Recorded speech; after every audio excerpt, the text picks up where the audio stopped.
Hello friends, welcome to our YouTube channel learn with NH. जैसा कि आप लोगों को पता है, लास्ट वीडियो में दोस्तों हमने अजमेर के चौहान के बारे में पढ़ा था और अजमेर का चौहान वंश हमने कंप्लीट किया था।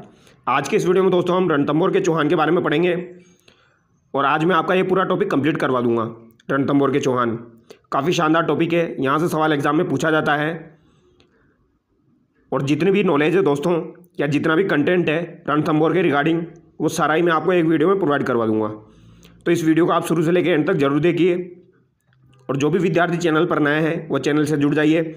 आप जिस भी एग्ज़ाम की तैयारी कर रहे हैं, चाहे आपका आरएस का एग्ज़ाम हो या फिर आपका रीट का एग्ज़ाम, सेकंड ग्रेड का एग्ज़ाम, फर्स्ट ग्रेड का एग्ज़ाम हो, आप जिस भी एग्ज़ाम की तैयारी कर रहे हैं, पटवार, वीडियो, जेईएन एग्ज़ाम, हर एग्ज़ाम के लिए ये वीडियोज़ बहुत ही ज़्यादा यूज़फुल है। तो इन वीडियोज़ को आप शुरू से लेकर एंड तक जरूर देखिए। 15 से 20 मिनट का वीडियो रहेगा, डबल स्पीड में भी आप देखेंगे तो आपका 10 मिनट में कंप्लीट हो जाएगा। तो चलिए शुरू करते हैं दोस्तों। रणथंभौर का जो चौहान वंश है, इसमें सबसे पहले हम गोविंदराज चौहान के बारे में पढ़ेंगे। रणथंभौर के चौहान वंश का संस्थापक गोविंदराज चौहान को कहा जाता है। कौन हो जाएगा दोस्तों? गोविंदराज चौहान हो जाएगा। यह रणथंभौर के चौहान वंश का संस्थापक है। रणथंभौर के चौहान वंश की स्थापना 1194 ईस्वी में गोविंदराज के द्वारा की गई थी। ये पॉइंट आपको ध्यान रखना है। और गोविंदराज चौहान जो था दोस्तों, ये किसका पुत्र था? तो ये पृथ्वीराज चौहान का पुत्र था। कुतुबुद्दीन ऐबक ने रणथंभौर की जागीर गोविंदराज को प्रदान की थी। तो ये तीन बातें आपको ध्यान रखनी है दोस्तों। रणथंभौर के चौहान वंश का संस्थापक गोविंदराज चौहान हो जाएगा और पृथ्वीराज चौहान के पुत्र थे। कुतुबुद्दीन ऐबक ने रणथंभौर की जागीर दे दी थी। तो ये पॉइंट आपको ध्यान रखना है दोस्तों। कुतुबुद्दीन ऐबक के द्वारा रणथंभौर की जागीर इनको प्रदान की गई थी। याद रह जाएगा। तो ये तीन बातें गोविंदराज चौहान से रिलेटेड आपको ध्यान रखनी है। 1194 में रणथंभौर के चौहान वंश की स्थापना की गई थी। ये बेसिक का सवाल है जो कि एग्जाम में पूछ लिया जाता है। आगे देखिए, इसके बाद दोस्तों वीर नारायण के बारे में हम पढ़ेंगे। वीर नारायण जो है, इल्तुतमिश से संघर्ष हुआ इनका, जिसमें इनकी मृत्यु हो गई। इनसे रिलेटेड आपको बस इतना ही ध्यान रखना है। वीर नारायण जो है दोस्तों, इनका इल्तुतमिश के साथ संघर्ष हुआ था और वहाँ पर इनकी मृत्यु हो गई थी। तो ये सवाल एग्जाम में पूछ लिया जाता है आपका। इल्तुतमिश के साथ किसका युद्ध हुआ था? तो वीर नारायण का युद्ध हुआ था और यहाँ पर इनकी मृत्यु हो गई थी। याद रह जाएगा। तो वीर नारायण जो है दोस्तों, ये आपके रणथंभौर के चौहान वंश से संबंधित है, ये आपको ध्यान रखना है। और इनका इल्तुतमिश के साथ युद्ध हुआ था। आगे देखिए, वाघभट्ट। इसके बाद आपको वाघभट्ट ध्यान रखना है। इनसे रिलेटेड भी आपको इतनी सी बात ध्यान रखनी है दोस्तों। दिल्ली सल्तनत की रजिया सुल्तान के रणथंभौर आक्रमण को इन्होंने विफल किया था। तो दिल्ली सल्तनत की रजिया सुल्तान जो है, उन्होंने रणथंभौर पर जब आक्रमण किया था तो उनके आक्रमण को विफल किसने किया था? तो ये वाघभट्ट के द्वारा किया गया था। ये आपको ध्यान रखना है। किसके द्वारा किया गया था? वाघभट्ट के द्वारा किया गया था। याद रह जाएगा। रजिया सुल्तान के रणथंभौर के आक्रमण को वाघभट्ट के द्वारा विफल किया गया था। आगे देखिए, जैत्र सिंह। जैत्र सिंह के बारे में भी आपको इतना ध्यान रखना है दोस्तों। नासिरुद्दीन के रणथंभौर आक्रमण को इसने विफल किया था। तो ये भी आपको ध्यान रखना है। जैत्र सिंह जो है, ये किसके पिता हो जाएंगे दोस्तों? ये हमीरदेव चौहान के पिता हो जाएंगे। ये आपको ध्यान रखना है। जैत्र सिंह हमीरदेव चौहान के पिता हो जाएंगे और जैत्र सिंह के द्वारा नासिरुद्दीन के रणथंभौर आक्रमण को विफल किया गया था। और रजिया सुल्तान के आक्रमण को किसके द्वारा विफल किया गया था? वाघभट्ट के द्वारा विफल किया गया था। और इल्तुतमिश का अगर आपसे पूछा जाए तो वीर नारायण आंसर हो जाएगा और बाकी रणथंभौर के संस्थापक कौन हो जाएंगे? गोविंदराज हो जाएंगे। ये आपको ध्यान रखना है। अब यहाँ पर हमीरदेव चौहान के बारे में हम पढ़ेंगे, जो कि सबसे ज़्यादा इंपॉर्टेंट है और यहीं से सवाल एग्जाम में पूछा जाता है। हमीरदेव चौहान का जो शासनकाल है वो आपका 1282 से लेकर 1301 रहा है। कितना रहा है? 1282 से लेकर 1301 रहा है। ये आपको ध्यान रखना है। हालांकि कभी कभी ये चीज़ एग्जाम में पूछ ली जाती है तो हमको सारी चीज़ें ध्यान रखते हुए चलना पड़ता है। तो 1282 से लेकर 1301 हो जाएगा। रणथंभौर चौहान शासकों में सबसे प्रतापी शासक अगर आपसे पूछा जाए तो सबसे प्रतापी शासक आपके कौन हो जाएंगे? हमीरदेव चौहान हो जाएंगे। विजय अभियान के लिए कोटियजन्य यज्ञ का आयोजन कराया, जो पंडित विश्वस्वरूप की देखरेख में हुआ। तो ये आपको ध्यान रखना है दोस्तों। कोटिजन्य यज्ञ का आयोजन जो है ये हमीरदेव चौहान के द्वारा कराया गया था, जो कि पंडित विश्वरूप के नेतृत्व में हुआ था। ये आपको ध्यान रखना है। इनका जो पुरोहित हो जाएगा वो कौन हो जाएगा? विश्वरूप हो जाएगा। ये आपको ध्यान रखना है। याद रह जाएगा। यहाँ पर तीन बातें आपको ध्यान रखनी है दोस्तों। तीनों में आपको एक साथ बता देता हूँ। ये तीनों बातें आपको ध्यान रखनी है। अगर आपसे पूछा जाए हमीरदेव चौहान के गुरु का नाम क्या था, तो ये हो जाएगा आपका राघव देव। राघव देव जो है दोस्तों, ये हमीरदेव चौहान के गुरु का नाम हो जाएगा। ये आपको ध्यान रखना है। और अगर आपसे पूछा जाए इनके पंडित का नाम क्या हो जाएगा, तो विश्वरूप हो जाएगा, जिसके द्वारा कोटिजन्य यज्ञ आयोजित किया गया था। तो ये आपको ध्यान रखना है। और अगर आपसे पूछा जाए दोस्तों इनका दरबारी विद्वान कौन था या कवि कौन था, तो वो आपका हो जाएगा बीजादित्य। तो ये 3 नाम आपको ध्यान रखना है, इन तीनों से सवाल एग्जाम में पूछा जाता है।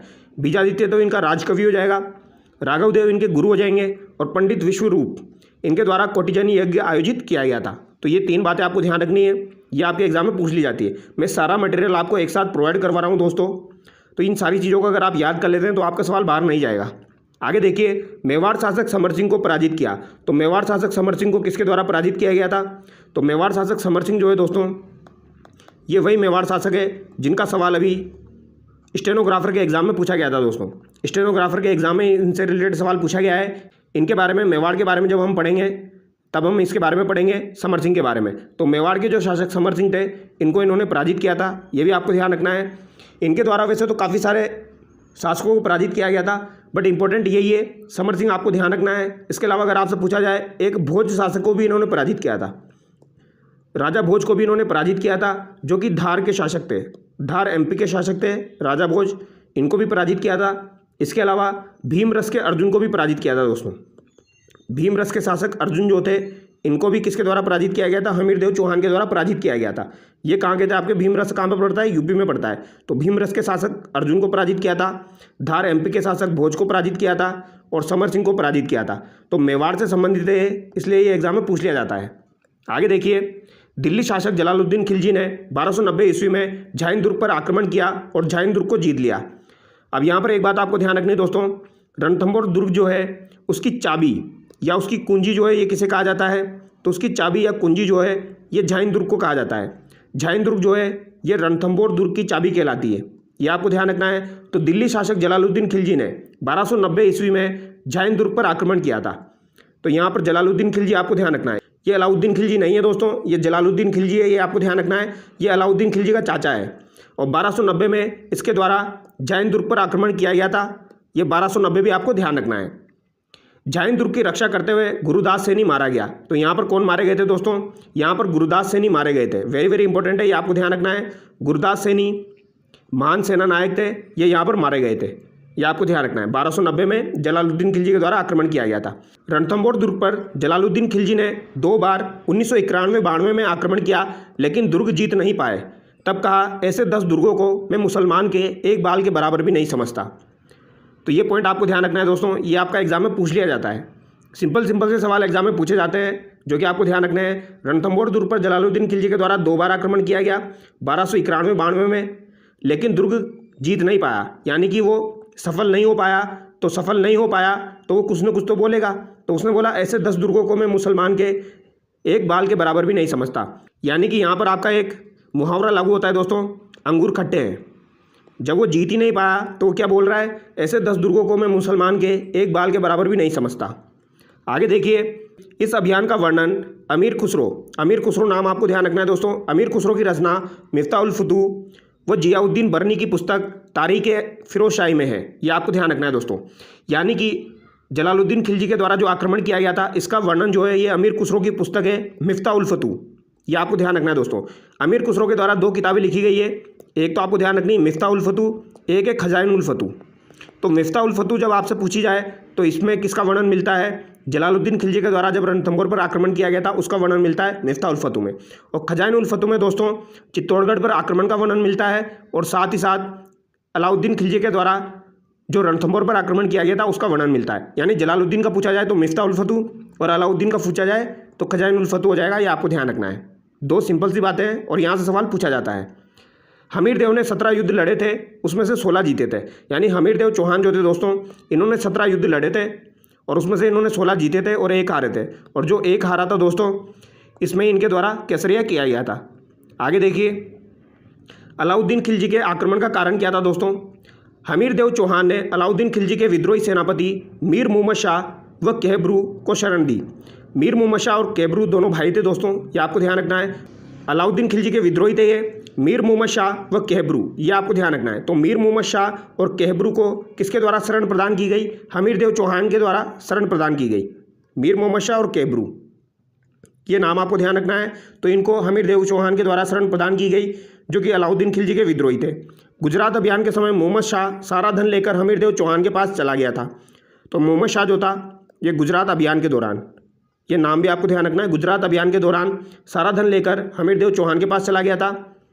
हमीर हट्ट के अनुसार मोहम्मद शाह को अलाउद्दीन खिलजी की बेगम चिमना से प्रेम हो गया था और दोनों मिलकर अलाउद्दीन को मारना चाहते थे। यानी अलाउद्दीन खिलजी की बेगम थी दोस्तों, जिसका नाम क्या था, चिमना। ये आपको ध्यान रखना है। क्या नाम था? चिमना नाम था। तो चिमना जो है दोस्तों, इसको मोहम्मद शाह से प्रेम हो गया था और मोहम्मद शाह को चिमना से प्रेम हो गया था। तो दोनों मिलकर अलाउद्दीन खिलजी को मारना चाहते थे। ये किसके अनुसार? हमीर हट्ट के अनुसार। हमीर हट्ट किसके द्वारा लिखी गई है दोस्तों? तो हमीर हट्ट आपकी चंद्रशेखर के द्वारा लिखी गई है। ये आपको ध्यान रखना है। इसको हम कैसे याद रख सकते हैं दोस्तों? चंद्रशेखर आज़ाद जो थे वो हट्टी थे। कैसे थे वो? हट्टी थे, जिद्दी थे। तो इसी तरीके से हम याद रखते हैं, चंद्रशेखर के द्वारा हमीर हट्ट लिखी गई है। ये चंद्रशेखर जो थे, इनके बारे में हम पढ़ेंगे दोस्तों। आगे देखिए, अलाउद्दीन खिलजी का आक्रमण कब हुआ था? तो जब हमीर ने मोहम्मद शाह को लौटने से मना कर दिया। हमीरदेव चौहान के द्वारा मोहम्मद शाह को लौटाने से मना कर दिया गया। तो अलाउद्दीन खिलजी ने उलुग खां और नुसरत खां के नेतृत्व में सेना भेजी। ये पॉइंट आपको ध्यान रखना है। उलुग खां और नुसरत खां, दो सेनापति भेजे थे दोस्तों। एक का नाम था उलुग खां, एक का नाम था नुसरत खां। इस सेना ने जाइन दुर्ग पर अधिकार कर लिया। तो जाइन दुर्ग जो था दोस्तों, जिसे रणथंभौर दुर्ग की चाबी कहा जाता है, इस पर तो इन्होंने अधिकार कर लिया। यह आपको ध्यान रखना है। हमीरदेव चौहान ने अपने दो सैनिक अधिकारी भीम सिंह व धर्म सिंह को भेजा। यानी हमीरदेव चौहान के द्वारा दो सैनिक अधिकारी भेजे गए थे। कौन कौन थे? एक तो आपके भीम सिंह थे और एक आपके धर्म सिंह थे। वेरी वेरी इंपॉर्टेंट है, ध्यान रखने। भीम सिंह और आपके हो जाएंगे धर्म सिंह। अलाउद्दीन की सेना को पराजित कर धर्म सिंह रणथंभौर की ओर लौट गया और यहाँ पर भीम सिंह मारा गया। कौन मारा गया दोस्तों? भीम सिंह मारा गया। ये आपको ध्यान रखना है, धर्म सिंह और भीम सिंह। तो यहाँ पर भीम सिंह मारा गया। हमीरदेव चौहान ने भीम सिंह की मृत्यु के लिए धर्म सिंह को उत्तरदायी ठहराया। तब जब भीम सिंह की मृत्यु हो गई तो धर्म सिंह को उत्तरदायी ठहरा दिया गया। ये आपको ध्यान रखना है। किसके द्वारा? हमीरदेव चौहान के द्वारा। और हमीर ने धर्म सिंह को हटाकर सेनापति उसके भाई भोज को नियुक्त किया। बाद में हमीरदेव चौहान ने भोज को भी निकाल दिया। तो दोस्तों धर्म सिंह का भाई था जिसका नाम था भोज। तो भोज को यहाँ पर दोस्तों सेनापति नियुक्त कर दिया गया, धर्म सिंह को हटा दिया गया। धर्म सिंह को क्यों हटाया गया?